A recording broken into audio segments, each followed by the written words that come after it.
Bonjour et bienvenue dans la troisième partie de comment créer une application qui sert à gérer des ports parallèles. Donc, aujourd'hui, on a ajouté un groupe box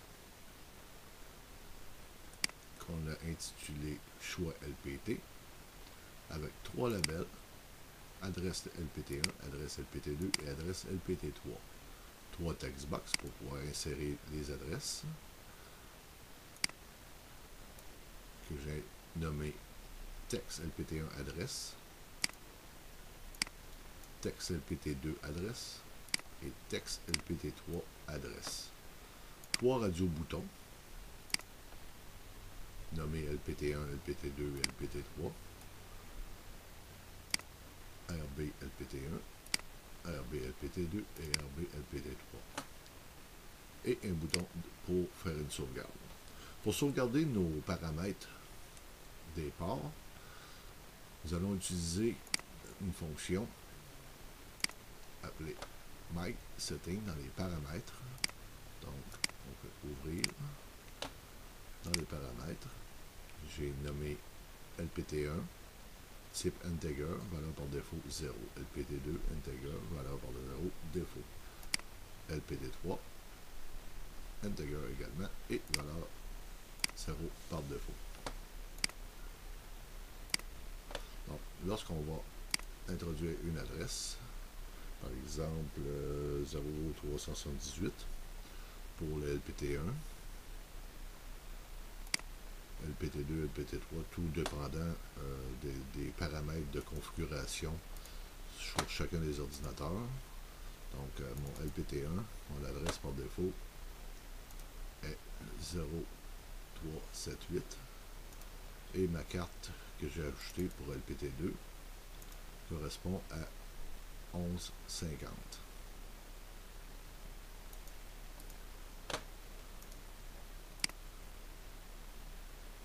Pour sauvegarder nos paramètres,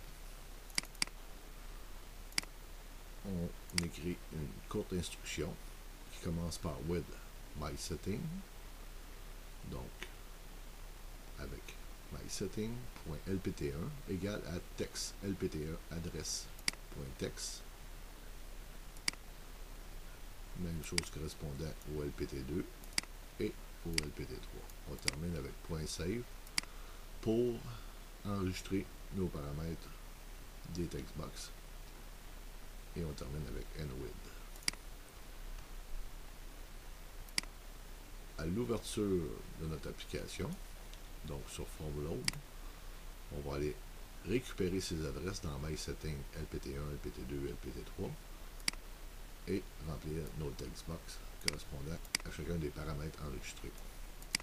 Et on définit le radio-bouton, le premier, LPT1, à la valeur true. Donc, à l'ouverture de l'application, par défaut, ça va être LPT1 qui va être activé.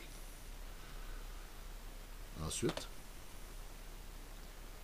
à chaque pression du bouton, soit LPT1, LPT2 ou LPT3, on donne l'instruction d'aller rejoindre la fonction choix LPT sur les trois radio-boutons.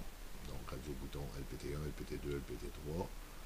On appelle notre fonction choix LPT qui contient un select case conditionnel à la valeur true pour chacun des radio-boutons. Donc, si la première case RB correspondant au bouton, radio-bouton LPT1 est vrai, l'adresse du port égale la valeur écrite dans MySetting LPT1. Pareillement pour la deuxième case, le deuxième radio-bouton, ou la troisième case, troisième radio-bouton. Et notre variable qu'on avait définie au tout début, notre variable port, qui nous donne l'adresse du port, qu'on avait définie égale à, on peut supprimer cette valeur, car elle va être réétablie par nos valeurs enregistrées dans MySetting. Si on fait une vérification, à l'ouverture, on a les valeurs 0. Pour introduire une valeur, on va donner la valeur et H 0378 1978 et H1150 qui correspond à mes les deux adresses, deux cartes, c'est-à-dire dans mon PC. On sauvegarde, on ferme, on rouvre à nouveau et on voit que ça correspond à l'adresse 888 du LPD1, l'adresse décimale, et 4432 pour LPD2. Et si on vérifie le choix LPD1,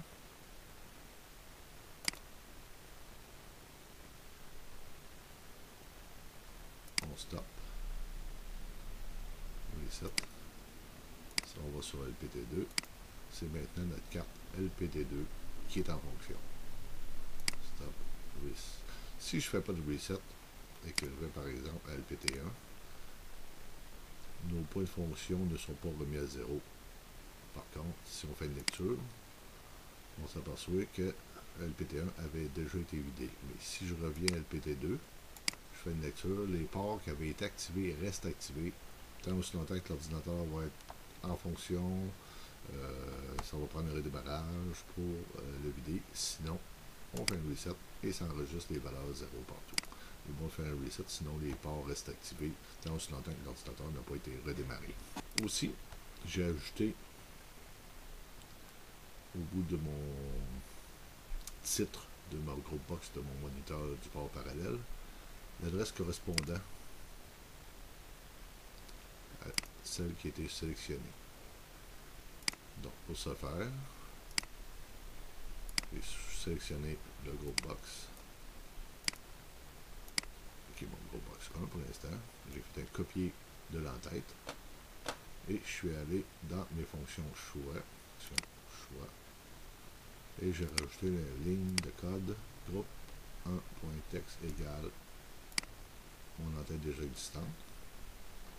J'ai rajouté deux petits points avec un espace et le port pour afficher l'adresse du port. Donc ce qui fait que si je passe de LPD1 à LPD2, on voit le cours d'utilisation lorsqu'on fait des vérifications, des tests, des opérations. On écrit sur le port 4432 en décimale, qui correspond personnellement à ma machine dans le port LPD2. Dans les prochaines vidéos, on va introduire les pins 10, 11, 13, 14 et 15, nos pins d'entrée à notre moniteur. Et je vais vous présenter aussi une interface que j'utilise pour communiquer avec mes ports parallèles. C'est un rendez-vous. À bientôt. Merci.